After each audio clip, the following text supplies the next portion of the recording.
I've always been careful with my belongings. Maybe it's because I built my company from nothing, maybe it's because I grew up in a household where money was tight, or maybe it's just my personality. But when you've worked as hard as I have to create something valuable, you don't take chances with the assets tied to it.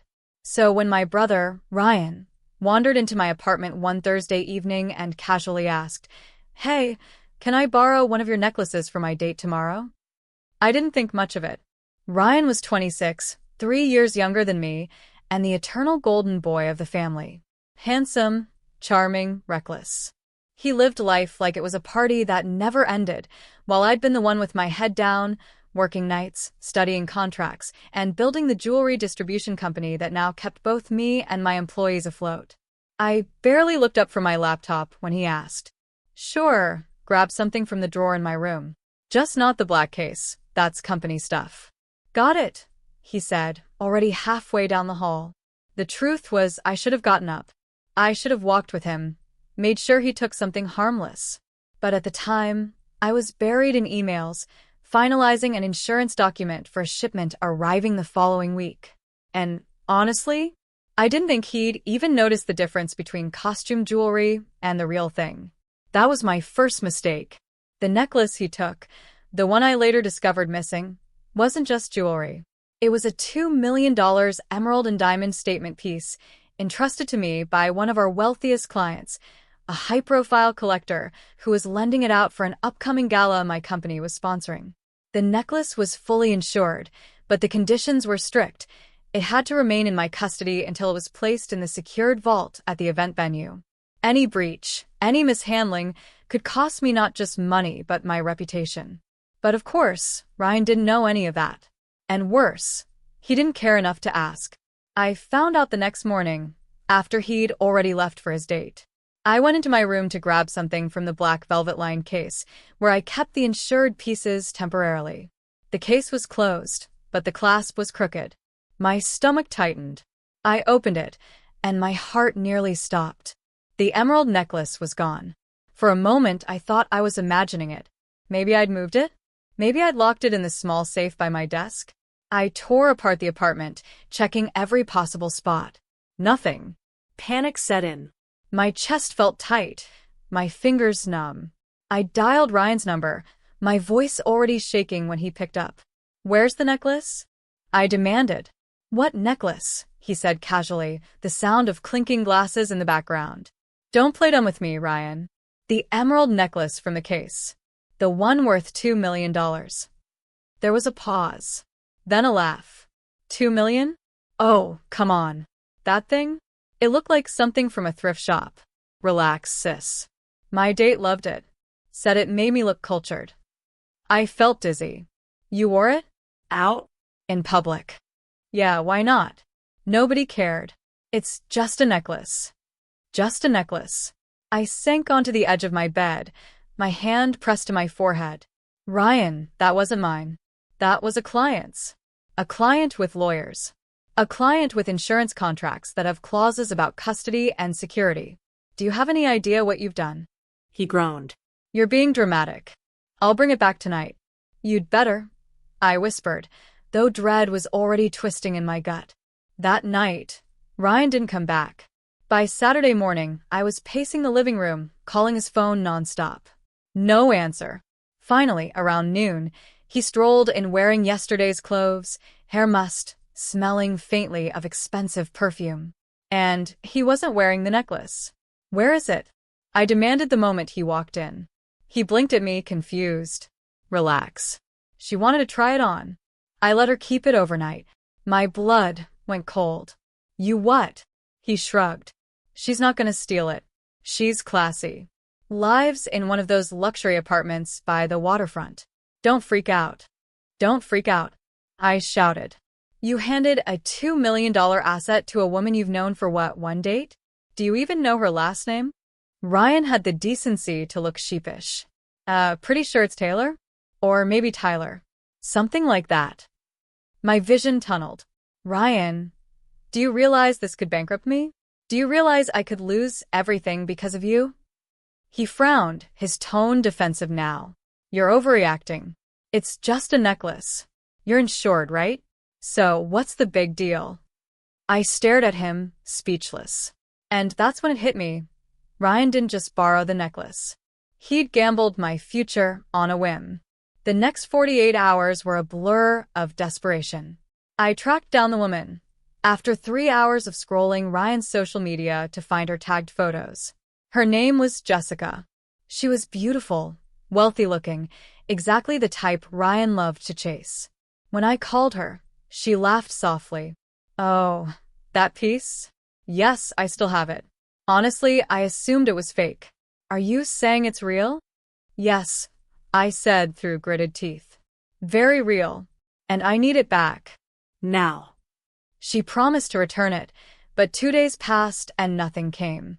My panic grew with each hour. I called again. This time, her tone was sharper.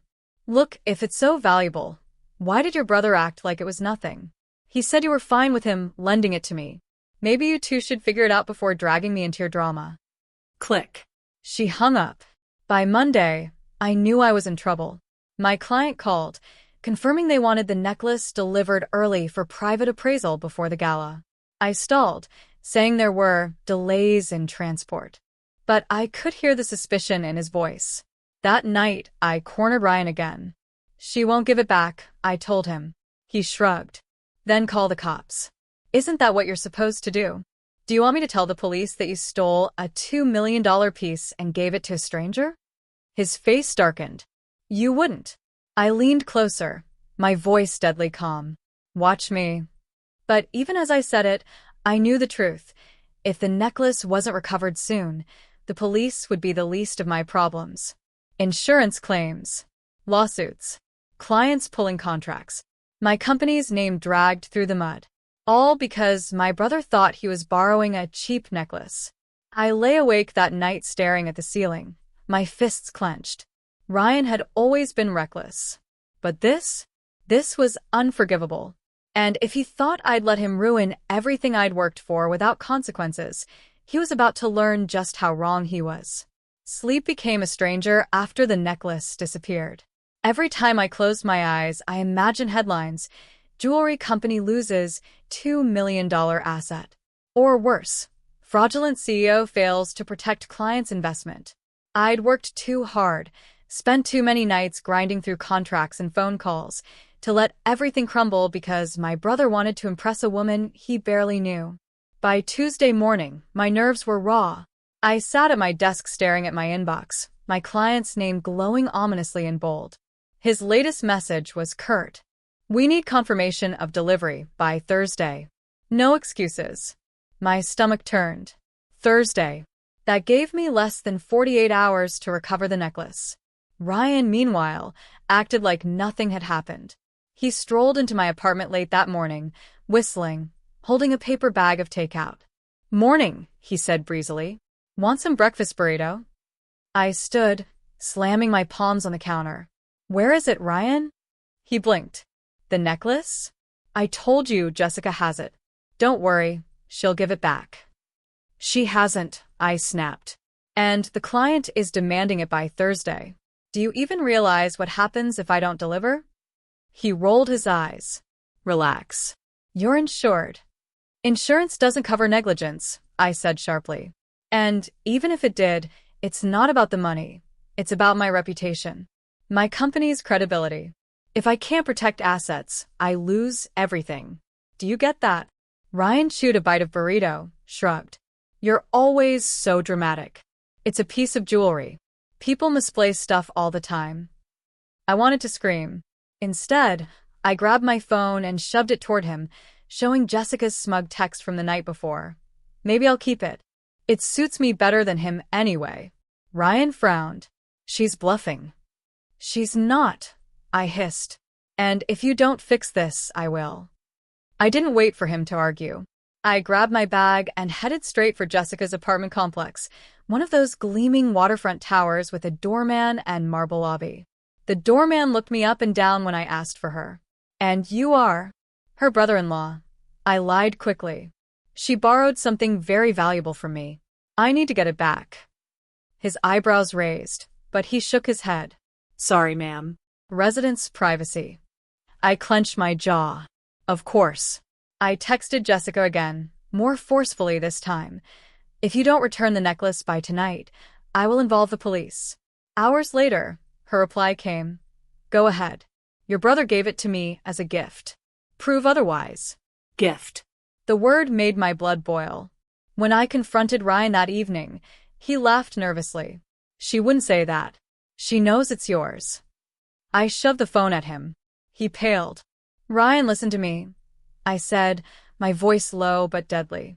You signed nothing. You gave her no receipts. As far as anyone knows, you handed her a necklace. And now she's calling it a gift. Do you understand what kind of mess you've made? He swallowed hard. Then we'll just tell her the truth. That it's worth millions, that it's not ours. I shook my head. If she's smart, she's already looked into it. And if she thinks she can profit, she won't give it back without a fight. For the first time, I saw fear flicker in his eyes. Wednesday came with more pressure. The client called directly this time. Ava, his deep voice rumbled. I don't like delays. This piece was supposed to be secured days ago. If you can't guarantee delivery, we'll take our business elsewhere. And you'll be hearing from our lawyers. My throat went dry. It will be delivered, I promised, praying I wasn't lying. But when I hung up, I turned to Ryan, who was slumped on the couch. You're coming with me. Tonight. We're getting it back. We showed up at Jessica's building again, this time together. She answered the door after several knocks, wearing silk pajamas and a smug smile. Well, she drawled. The siblings. To what do I owe the pleasure? You know why we're here, I said, keeping my voice as calm as possible. The necklace. Hand it over. She leaned against the doorframe. Ryan said it was a gift. It wasn't, I snapped. It's company property, worth $2 million. If you don't give it back, this becomes a legal matter. Her eyebrows shot up, but she didn't flinch. $2 million? Funny, he didn't mention that. He said it was a cute trinket from his sister's collection. Ryan opened his mouth, but I cut him off. You knew. Don't play innocent. You thought you could keep it. But here's the thing, the police will treat this as theft. And I don't think your wealthy neighbors would like seeing your name in that kind of report. For a moment, her mask slipped. Then she smiled again, sharp and cold. Maybe I'll think about it. But if it's really worth that much, what's in it for me? My blood boiled. What's in it for you is staying out of jail. Her smile faltered just slightly, but she shut the door in our faces. Ryan cursed under his breath as we rode the elevator down. She's bluffing. She wouldn't risk charges. Do you want to bet my company on that? I snapped. He fell silent. That night, I couldn't sleep again. I sat at my kitchen table with the contract in front of me, rereading the clause, asset must remain in secure custody of client's representative at all times. Any breach will be considered negligence. Negligence. That word could ruin me. By 3 a.m., I'd made a decision. If Jessica wouldn't return it willingly, I'd escalate. The police, the lawyers, whatever it took. But one thing was certain, Ryan wasn't walking away unscathed. Because this wasn't just about a necklace anymore. It was about the years of him treating responsibility like a joke while I carried the weight. It was about the smirks, the excuses, the endless entitlement. And now, with everything on the line, I realized maybe this disaster was the wake-up call I needed. Not just to save the company, but to finally show my brother that betrayal comes with consequences. By Thursday morning, my nerves were frayed, so thin they felt like live wires sparking under my skin. I'd barely slept, and the black circles under my eyes betrayed it. I kept glancing at my phone, waiting for the call I dreaded, the client demanding final confirmation of delivery. At 9:05 a.m., it came. Ava. Mr. Whitman's voice thundered through the receiver. He was a man used to power, used to control, and even from hundreds of miles away, his tone could flatten me. You told me yesterday the necklace would be in our possession. It isn't. My throat went dry. Mr. Whitman, I don't want excuses, he barked. If the piece is not secured by tonight, we will pursue legal remedies. That means the insurance company. That means liability. And Ava? His voice dropped an octave, cutting like ice. That means the end of our business with you.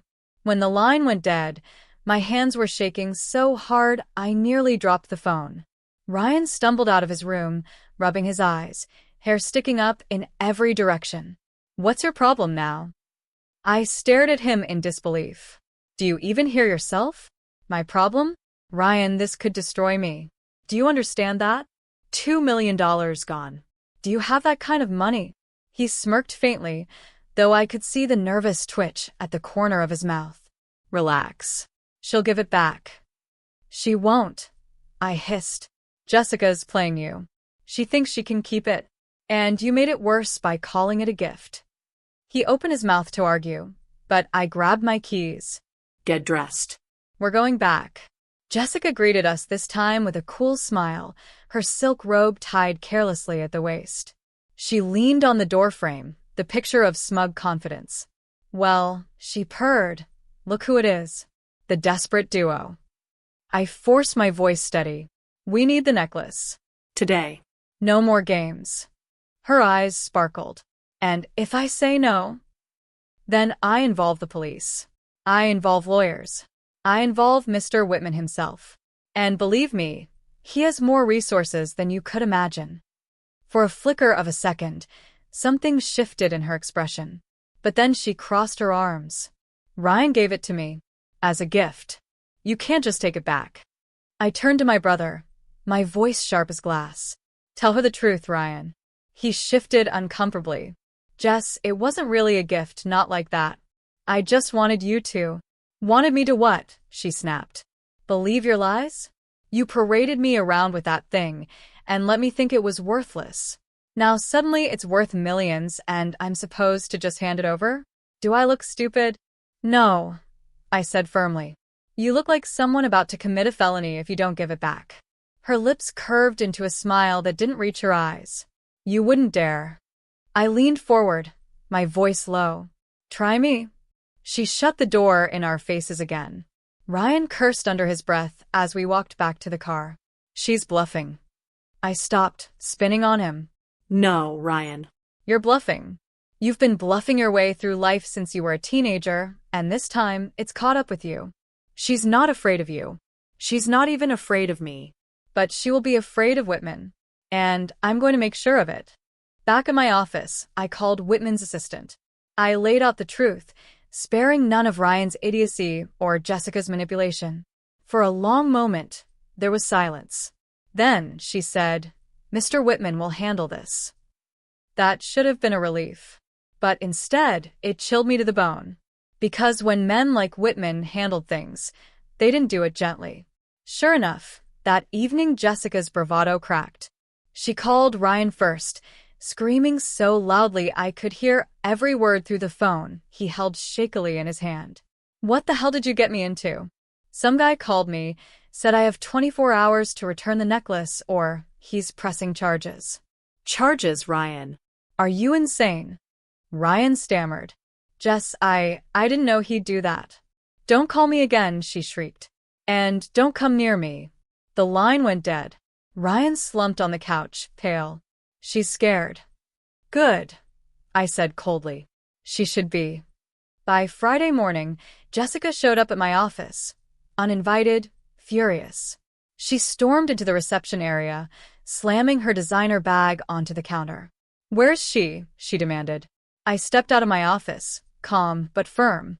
Right here. Do you have it? She glared, then pulled the necklace from her bag, tossing it onto the counter carelessly. Take it. It's cursed anyway. I picked it up gently, relief washing through me as I checked the stones. Still intact. Still shining. Still mine for now. Jessica leaned closer, her eyes narrowing. You made a mistake crossing me. I don't forget things like this. I met her glare, without flinching. Neither do I. That should have been the end. I had the necklace back, the client's demands could be met, and technically the crisis was over. But it wasn't. Because the real problem wasn't Jessica. It was Ryan. He sat on the couch that night, sulking like a scolded child. You didn't have to sick Whitman on her. You embarrassed me. Embarrassed you? I laughed bitterly. Ryan, you nearly ruined me. You risked my entire company for fling. And you think you're the victim? He clenched his fists. You've always looked down on me. Always. Just because you're the responsible one, the business owner, the golden child now. But don't forget, I'm still family. And family should come before business. Family? I spat. Family doesn't gamble with your livelihood. Family doesn't risk everything you've built for the sake of impressing some girl. You don't know what family means, Ryan. Not anymore. He flinched, but his jaw set stubbornly. One day, you'll regret treating me like this. I stared at him, my anger turning to something colder. No, Ryan. One day, you'll regret treating me like this. That night, as I locked the necklace back into the company vault, a plan began to form. Jessica had been a distraction, yes. But Ryan was the root. He'd always been reckless, always entitled, always assuming I'd clean up his messes. Not this time. This time, I would make sure he understood the cost of betrayal. Because trust was worth more than any necklace. And once it was broken, it could never be bought back. By Saturday morning, the emerald and diamond necklace was finally secured in my company's vault. I stood over the reinforced steel safe, staring down at the velvet box that had caused me more sleepless nights than I could count. My reflection in the polished surface looked exhausted, my hazel eyes shadowed with dark circles, my usually neat chestnut hair tied back in a hasty knot. But the necklace glittered as though none of the chaos had touched it, as though it hadn't passed through careless hands, been flaunted at a dinner table, been tossed like a trinket by someone who thought they were entitled to it. I closed the vault door with a heavy clank and turned the key. Relief washed through me, but it was tainted by something sharper: anger. Because even though the necklace was safe, the damage wasn't undone. Not by a long shot. Mr. Whitman expected delivery that afternoon. My stomach tightened at the thought of facing him, but there was no avoiding it. By noon, I was driving downtown with the velvet case in the passenger seat, my grip white-knuckled on the steering wheel. Whitman's office was everything you'd expect of a man like him: sleek, intimidating, dripping with quiet wealth. Polished marble floors, floor-to-ceiling windows, assistants in tailored suits moving briskly between glass-walled conference rooms. When I entered, his assistant led me into a private chamber where Whitman himself sat behind a massive mahogany desk. He was tall, broad-shouldered, his salt and pepper hair neatly combed, his expression carved from stone. I set the case on his desk and opened it. The necklace sparkled under the recessed lighting, each emerald catching fire in the light. He studied it in silence for a long moment before finally lifting his eyes to me. "You delivered late." His voice was calm, but it cut deeper than shouting ever could. "I know," I said, forcing my voice steady. "And I take full responsibility. The delay won't happen again." His gaze sharpened. "It had better not. Do you have any idea what a scandal would mean if this piece had gone missing permanently? My collectors would lose faith. The gala would lose credibility. And you," he leaned back in his chair, his tone icy, "you'd lose everything." "I understand," I whispered. He closed the case with a snap. "Do better, Ava. Or I'll find someone who can." When I left his office, my legs felt like lead. Relief that the necklace was out of my hands mixed with humiliation that I'd been dragged over coals for something I hadn't even done. Something Ryan had caused. But the humiliation burned into resolve. When I returned home, Ryan was sprawled on the couch, watching TV, eating chips. He glanced at me casually. "So? Crisis averted."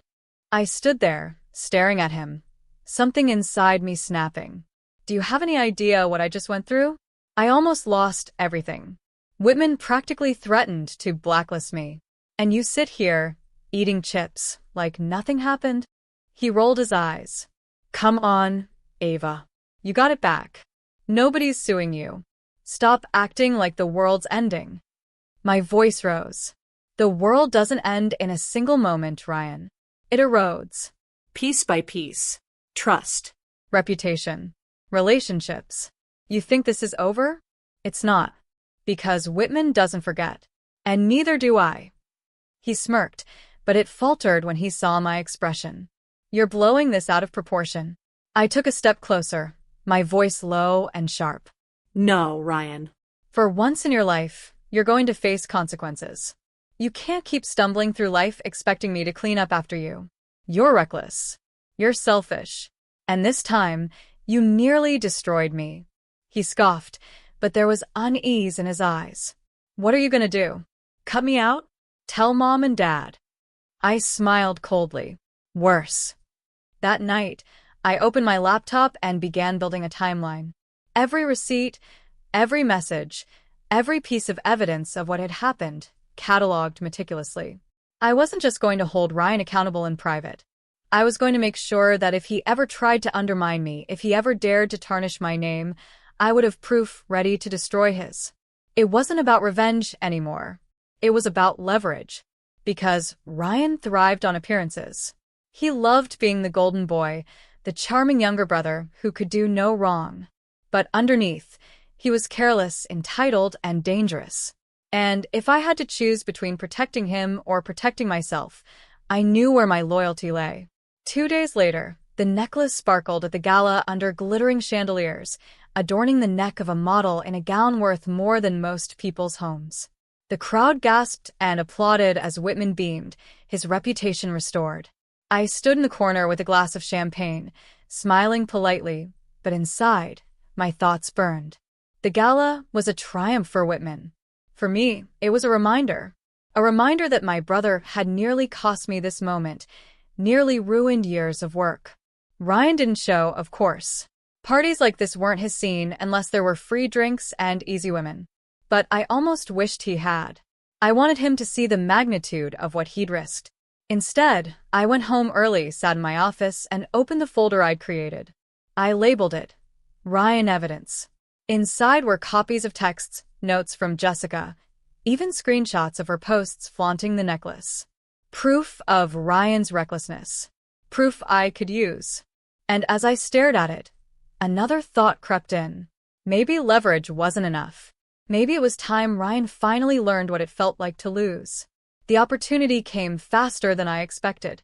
A week later, Ryan came to me, sheepish for once. "Hey, I need a favor." I raised an eyebrow. Shocking. He shifted uncomfortably. "It's just, I owe some money. Nothing huge. Just $5,000. I laughed coldly. $5,000 isn't huge to you, but you nearly tanked me over $2 million. Why should I give you a dime?" "Because you're my sister," he said, flashing that familiar grin. "And you can afford it." I stared at him, fury rising. He still didn't get it. He thought I was a safety net, a bank account with no limits. And that's when my plan solidified. I leaned back, smiling faintly. "Sure, Ryan. I'll help. But in return, you're going to help me." His grin widened, not realizing the trap. "Anything."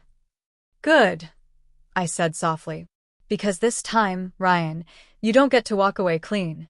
That night, as he left my apartment, I pulled up the folder again. This time, I wasn't just documenting. I was strategizing. Ryan thought family was a shield. He thought being my brother meant I'd always protect him. But family wasn't a shield. Not when it was weaponized against you. And I was done being his safety net. If he wanted to play games with my future, then it was time I played a game of my own. Only difference? I planned to win. I've always believed that people show you who they are when they're under pressure. Some rise. Some crack. And some, like my brother Ryan, double down on arrogance until they've dug their own grave. That week, after his casual request for $5,000, I decided I wasn't going to tell him no. Not directly. Saying no would have been too easy. Too expected. Instead, I was going to say yes, but on my terms. Because if Ryan thought family meant automatic forgiveness, then I was going to teach him a lesson he'd never forget. The next day, I slid an envelope across the counter at my apartment. Ryan picked it up, eyebrow raised. "What's this?" "Half," I said simply. He opened it, thumbing through the bills. $2,500? I asked for $5. I shrugged. "And I'm asking for accountability. You'll get the other half when you prove to me you're serious about paying people back. Starting with me." He laughed. You're acting like I'm some criminal on probation. Funny, I said dryly. Because that's exactly how Whitman sees you. His smirk faltered, but only for a moment. Whatever. I'll play along. What do you want? I leaned back, studying him. Work for me. Just for a week. At the office. Ryan blinked. You're kidding. Not at all, I said. You want money? Earn it. 5 days in the office. Be on time. Do the work. Show me you're not just the screw-up who almost tanked a $2 million asset. His jaw tightened. That's humiliating. Not as humiliating as court, I shot back. After a long pause, he stuffed the envelope into his pocket. Fine. A week. But don't expect me to stick around. I wouldn't dream of it, I said, my smile sharp. Ryan showed up on Monday, late of course. He strolled into the office wearing ripped jeans and a hoodie, completely out of place among my staff in business attire. Jenna, my most reliable analyst, gave me a raised eyebrow as he plopped into a chair in the corner. Who's this? She whispered. My penance, I muttered. For the next 3 hours, Ryan shuffled papers, complained about spreadsheets, and asked questions so basic they made my interns look brilliant. But I didn't care. I hadn't brought him here to succeed. I'd brought him here to see firsthand the weight of responsibility. And if I was honest, to gather more evidence. Because while he slouched in the chair, I quietly documented every missed deadline, every sarcastic remark, every careless error. Screenshots, timestamps, witness notes from my staff. All of it went into the folder labeled Ryan, evidence. This time, I wasn't just protecting myself. I was building leverage I could use whenever I chose. On Wednesday, things got interesting. Ryan came into my office, looking sheepish. Hey, about that $5,000? Could you maybe spot me the rest now? I've got expenses. I raised an eyebrow. Expenses? Or debts? He looked away. Does it matter? It does if you're dragging my name into it, I said. Who do you owe, Ryan? His jaw clenched. Just some guys. Don't worry about it. I leaned forward. No, see, that's exactly my point. I do worry. Because every time you screw up, it lands on me. You think Whitman didn't see through your little act with Jessica? You think my clients didn't notice the delays? You think I can afford for you to start owing the wrong people? He bristled. I said I'll handle it. I smiled thinly. Good. Because if you don't, I will. And you won't like how I handle it. That night, I added a new section to the folder, financial recklessness. I logged his debts, his desperation, his reliance on me. By Friday, the picture was complete. Ryan wasn't just careless, he was a liability. And I was done carrying him. The following week, Whitman invited me to a private lunch at a downtown restaurant. He was blunt as always. You delivered the necklace, Ava. Barely. But I'm not blind. Something happened. And I don't tolerate weakness. I swallowed hard. I've taken care of it. It won't happen again. He studied me with those piercing gray eyes. See that it doesn't. You're valuable to me because you're reliable. Don't let your personal life compromise that. As I nodded, a thought crystallized in my mind. Whitman valued results, not excuses. He didn't care that Ryan was my brother. And maybe it was time I stopped caring too. When I got home that night, Ryan was sprawled on the couch again, controller in hand, video game noises blaring from the TV. Empty takeout boxes littered the coffee table. Your week's up, I said. Congratulations. You lasted 5 days. He smirked. So where's my other half? I tossed another envelope onto the table. He opened it, grinning at the cash. See, he said. Told you I could pull it off. I tilted my head. You think this means you've proven yourself? Doesn't it? I leaned closer, my voice low. No, Ryan. All you've proven is that you'll take whatever's handed to you, as long as someone else pays the price. But here's the thing. I'm done paying. His grin faded. What's that supposed to mean? It means, I said, my tone icy, that the next time you drag me into your mess, I won't clean it up. I'll expose it. To Mom. To Dad. To Whitman. To anyone who matters. And, trust me, I have the receipts. He scoffed. You're bluffing. I smiled coldly. Try me. For the first time, I saw genuine fear flicker across his face. He didn't say anything else. But I knew it wasn't over. Ryan didn't know how to stop. He didn't know how to live without chaos. And that was exactly what I was counting on. Because the deeper he dug his own grave, the easier it would be for me to bury him in it. That weekend, I got a text from Jenna. You should see this. Attached was a screenshot of Ryan's social media. There he was out at a nightclub, draped in borrowed designer clothes, flashing drinks he clearly couldn't afford. The caption read, "Living large, no limits." I shook my head, fury simmering. He hadn't learned a thing.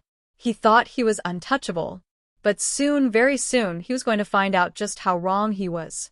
Because my plan wasn't just about protecting myself anymore.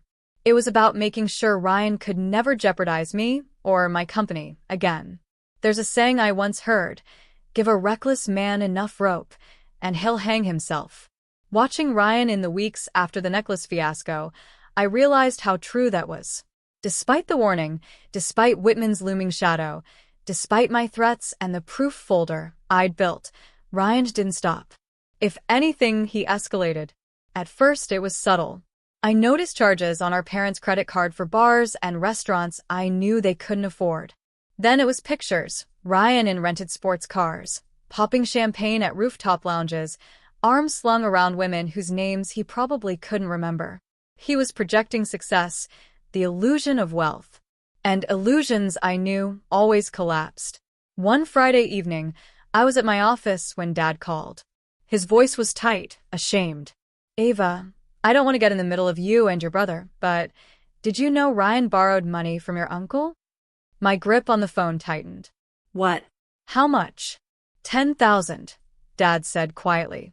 He promised it was for a business opportunity. Your uncle wired it last week. Now he's not answering his calls. I closed my eyes, fury boiling. There was no business opportunity. Dad, he's lying. Again. Dad sighed. I thought as much. But I can't keep covering for him. Your mother still thinks he just needs guidance. I don't know what to do. I do, I said coldly. Because in that moment, my decision crystallized. It was time to stop waiting for Ryan to implode. It was time to light the fuse myself. The opportunity came at Whitman's Spring Gala, another glittering event where jewelry, art, and egos collided under chandeliers. Ryan, of course, wasn't invited. But that never stopped him. I was greeting clients when I heard the commotion near the entrance. People whispering. Security guards tense. And then I saw him, Ryan, striding in like he owned the place, wearing a tuxedo that clearly wasn't tailored to him, grinning like a fool. He was drunk. I intercepted him quickly, grabbing his arm. What the hell are you doing here? I hissed. Relax, sis, he slurred. Just thought I'd support my big shot sister. Besides, I like parties. This isn't a party, I snapped. It's business. Leave. Now. But it was too late. Whitman himself had spotted the scene. He approached, eyes narrowing as he took in Ryan's sloppy grin and glassy eyes. This your brother? He asked, voice like steel. I swallowed hard. Unfortunately, Whitman's gaze didn't waver. Get him out of here, Ava. I don't tolerate liabilities. The humiliation seared me. Guests whispered as I hauled Ryan out by the arm, his laughter echoing in the marble foyer. The next morning, I called him to my apartment. He stumbled in, still hungover, acting like nothing had happened. What's the big deal? He muttered, collapsing onto the couch. So I had a few drinks. Nobody died. I stood over him, my voice shaking with rage. You embarrassed me. In front of Whitman. In front of every client that matters. Do you understand how close I am to losing everything because of you? He groaned, rubbing his temples. You're so dramatic. One little scene, and you think the world's ending. Something inside me snapped. No, Ryan. The world isn't ending. Yours is. He looked up, startled by the venom in my tone. I warned you, I said coldly. I told you I had proof. I told you I'd expose you if you dragged me down again. Well, congratulations. You've done it. And now, I'm done protecting you. That afternoon, I opened the folder labeled Ryan Evidence. It had grown thick, screenshots of his social media flaunts, records of money borrowed from family, witness notes from my employees, Jessica's messages about the necklace. A perfect picture of recklessness and betrayal. But I didn't send it to Whitman. Not yet. I had something better in mind. My parents. Because for years, they'd excused him, Coddled him. believed his lies. They needed to see who he truly was. And once they did, they would never shield him again. Sunday dinner was at their house. Mom cooked roast chicken, the kind she always made when she wanted to pretend everything was normal. Ryan arrived late, of course, waltzing in with a grin and a bottle of cheap wine he probably hadn't paid for. We sat around the table, small talk simmering. Then I pulled out the folder. "What's that?" Dad asked, frowning. "Proof," I said simply. "Proof of what Ryan's been doing." Ryan froze. "Ava, don't." But I spread the pages across the table. This is the necklace he stole. These are Jessica's texts. This is the money he borrowed from Uncle Tom. These are the screenshots of him flaunting cars and clothes he doesn't own. And this. I slid over a copy of Whitman's formal reprimand. This is how close he came to destroying my business. Mom's hand flew to her mouth. Dad's face darkened. Ryan stammered. "She's exaggerating." I cut him off. No. "I've been cleaning up your messes for years. But not anymore. This time you're exposed." The silence was deafening. Finally, Dad spoke, his voice low but firm. "Get out, Ryan." Ryan's jaw dropped. "Dad." I said, "Get out." Ryan stood, glaring at me with pure hatred. "You think you've won? This isn't over." He stormed out, slamming the door. Mom looked at me with tears in her eyes. "Ava, what have you done?" "What I had to," I said quietly. That night, alone in my apartment, I poured myself a glass of wine and stared out at the city lights. For the first time in years, I felt a strange peace. Ryan was out of the house. Out of excuses. Exposed. But I knew him. He wasn't the type to disappear quietly. And I wasn't finished yet. Because revenge wasn't just about exposing him to family. It was about ensuring he could never jeopardize me or anyone else again. And I already knew exactly how to make that happen. Silence settled over my life like fresh snow after that Sunday dinner. Thick, sound muffling, and a little blinding. Mom didn't call for 3 days. Dad texted twice, short messages that read like small nods across a crowded room. "Proud of you." Holding the line. Ryan vanished. For the first time in months, I slept. Not long, not perfectly, but without the old jolts of panic that used to rip me awake at 3 a.m. Still, I didn't mistake silence for safety. I'd seen the look in my brother's eyes when he stormed out, the wounded pride, the rage looking for a place to land. Men like Ryan don't go quiet to change, they go quiet to plan. So I planned louder. I met with our insurance counsel and rewrote my custody protocols from the studs. 2-person sign-offs for any high-value handling, live camera verification, a dual-key vault log that pinged my phone when opened. I told Whitman unprompted. He stared at me over a silver coffee service, then gave a single satisfied nod. "That's better," he said. "If you keep running like this, we'll keep doing business." Back at the office, I ran a staff training, brought in an outside auditor, subscribed to an asset tracking tool that felt like a Fitbit for jewels. It pinged me the first time a courier opened a case at a client showroom. I smiled at the alert. A month earlier it would have spiked my heart rate. Now it felt like a seatbelt clicking into place. On the 4th morning after the explosion, Jenna slid into my office with her laptop angled away from the hallway. "I wasn't snooping," she said, "but you should see this." It was Ryan's Instagram, then a brand new website done in slapdash luxury fonts. Ryan Concierge Jewelers. The site used photos scraped from my company's socials, my showroom, my trays, the gleaming vault door, cropped just enough to remove our watermark. The copy promised private access to museum-grade pieces and exclusive relationships with elite collectors. In the FAQ, My company name sat under a section titled Our Partners. My fingers went cold. He's using your logo, Jenna said carefully. And he's posting stories offering previews. He even tagged that model who wore Whitman's emerald piece. This was worse than the drunk gala crash. Worse than the necklace. This was Ryan standing on my roof with a bullhorn, faking affiliation, inviting lawsuits into my lobby, telling the world I had no control over my own name. I forwarded the link to my lawyer with 3 words: cease. And desist. Then I stared at the site again. My anger was no longer hot, it was diamond-hard, precise.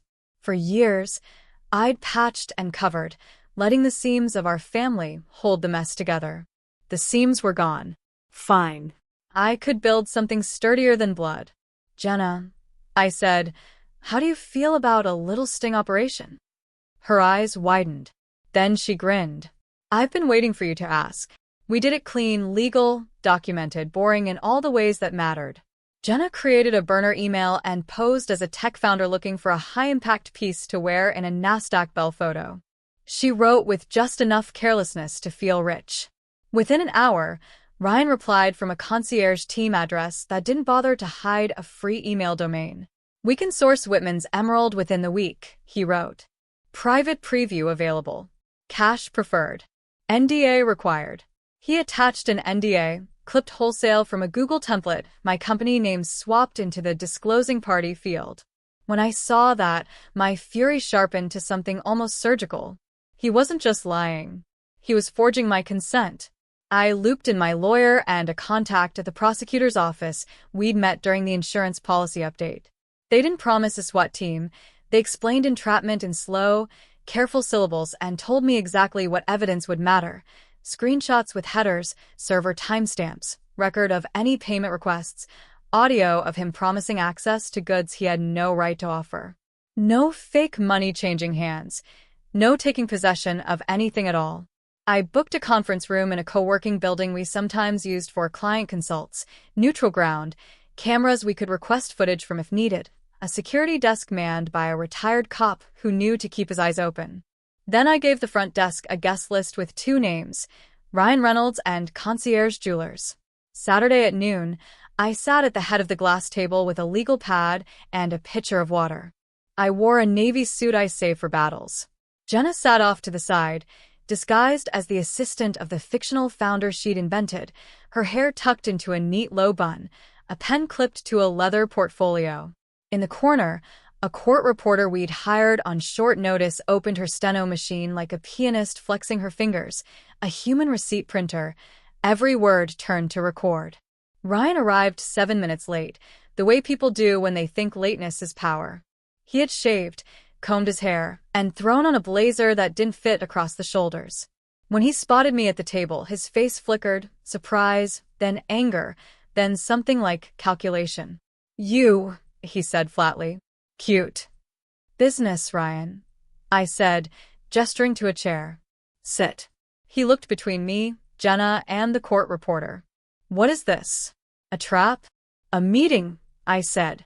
You've been offering goods you don't control in my company's name. You've attached my brand to your site and your outreach.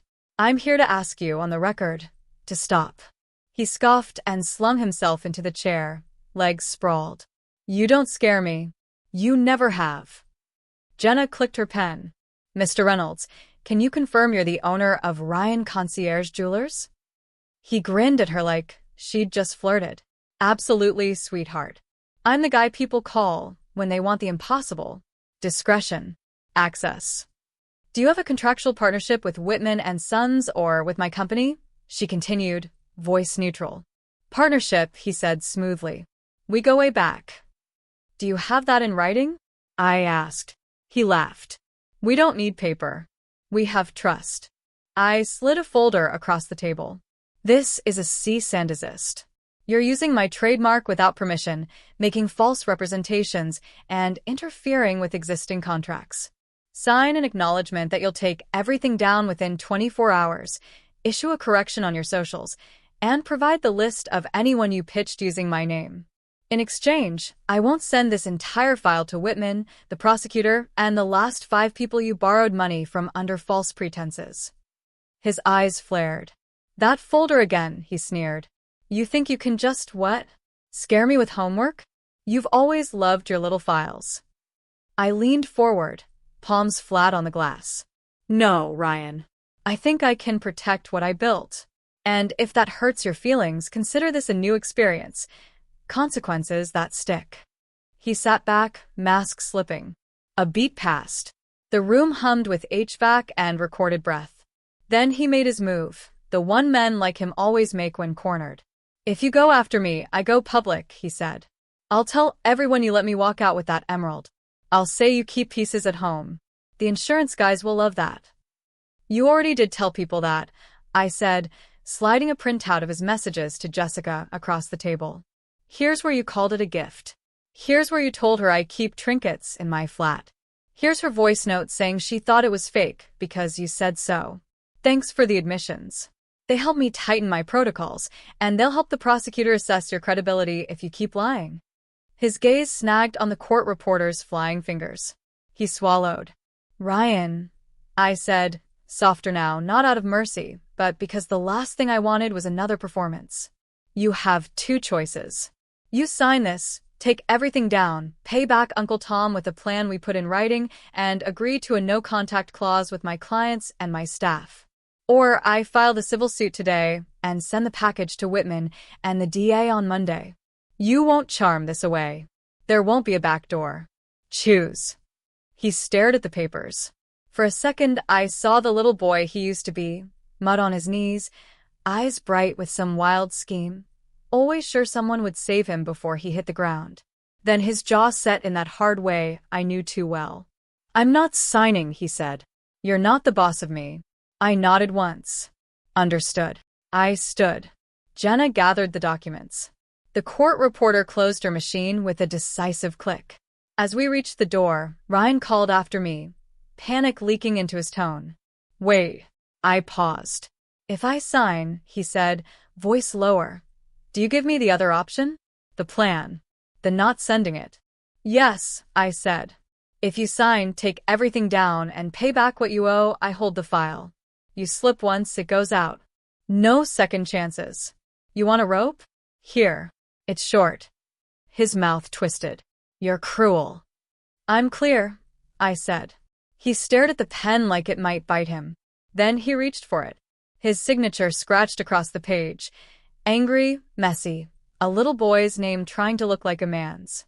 We notarized on site. I handed him a copy, handed another to my lawyer waiting downstairs. By dinner time, the site was gone. The Instagram went dark. A note appeared on his page, small and sulky. Concierge Jewelers has ceased operations. It was not the apology I wanted, but it was a door closing. Sometimes you don't get confessions. You get compliance. Sometimes that's enough. Mom called that night, voice small. Your brother says you ruined his business. He didn't have a business, I said tiredly. He had a costume. She exhaled, a brittle sound. He says you hate him. I don't, I said. And it was true in a complicated, exhausted way. I love him. I just won't let him use me to love himself. Silence, then. I don't know how to be a mother in this. You stop choosing the child who screams the loudest, I said gently, and you start choosing the one who tells the truth. She cried quietly for a while. I didn't fill the space. Eventually she said, Your father says he'll help Tom draw up a repayment plan. I'll stop sending cash. Thank you, I whispered. Over the next week, the practical pieces clicked into place. Uncle Tom arrived at my office with the dignified air of a man who has decided to be disappointed only once. We sat with a lawyer and built a payment schedule for the $10,000, with a clause that any missed installment triggered the civil suit I'd kept warm. Dad signed as a witness, jaw tight, eyes older than last month. It wasn't triumph. It was housekeeping after a storm. Whitman sent a terse email acknowledging our improved protocols. Then, unexpectedly, a handwritten note on thick stationery. Competence is quieter than bravado. Keep choosing it. I pinned it inside my desk drawer, where only I could see. On a soft Friday evening, I walked the showroom after closing, lights low, trays snug in their drawers like children tucked in. I stopped at the vault and rested my palm against the cool metal. The emerald necklace sat inside, a planet suspended in velvet orbit. Beautiful. Dangerous. In the way that anything valuable is dangerous if you forget what it asks of you. Behind me, Jenna cleared her throat. Thought you left. Just saying goodnight, I said. To your least manageable employee, she teased. Second least, I said, and we both smiled. Then I sobered. Thank you. For sitting in that room. For not flinching. People like him count on flinching, she said. You didn't. After she left, I lingered in the doorway and let the quiet wrap around me. Not the anxious silence from before, but something steadier. Consequence-shaped peace. A week later, Ryan texted me at 2 a.m., a time he is always confused for honesty. You win, he wrote. I'll make the payments. Don't send the file. I stared at the screen a long time before replying. Make the payments. Go to the meetings we listed. Stop touching my name. You don't have to lose for me to win. But if you make me choose, I will choose me. 3 dots blinked, then disappeared. He didn't write back. Months passed. He made the first payment, then the second. Uncle Tom sent polite confirmations that sounded like guarded relief. Mom learned how to call without asking me to fix something. Dad came by the office occasionally with coffee he pretended was extra. And the city moved on. Chandeliers and contracts, arrivals and departures, the quiet machinery of competence turning over. I ran into Jessica once, on a sidewalk near the waterfront. She wore flats and a ponytail and looked like a person, not a performance. She nodded at me, awkward. Return policy worked out for you, I said lightly. She winced. He told me it was a gift. I believed him. A beat. I'm sorry, I softened. We're all better off when we stop calling theft a gift. She let out a breath that might have been a laugh. Fair. When I reached the corner, I looked back and watched her go, smaller than I remembered. Maybe we all were. On the anniversary of the gala, Whitman's model wore a different piece, a snowy collar of diamonds that looked like frost at the edge of a lake. I stood near the back and let the room admire the work. No one knew my brother's name. No one needed to. People like to say revenge is a dish best served cold. I don't think that's true. Cold things numb. This didn't numb, it clarified. What I did wasn't about hurting Ryan. It was about restoring weight to words, contract, trust, family. It was about refusing to fund lies with my silence. Family is not a credit line. Love is not collateral. And a necklace is not just a necklace when it is the hinge that turns your whole life toward the person you promised to become. On the way out, I stopped by the vault again, pressed my hand to the door, and smiled at the quiet click of the lock. I thought of the girl I was before all this, the one who believed responsibility would be noticed and entitlement would tire itself out. I thought of the woman I'd had to become. When I stepped into the night, the air was clean and a little bit sharp, the kind that wakes you without scaring you. My phone buzzed. A photo from Jenna of our team laughing around a cake someone had iced crookedly with seatbelts on. I laughed out loud on the sidewalk. Seatbelts on, I told the city. I'm driving.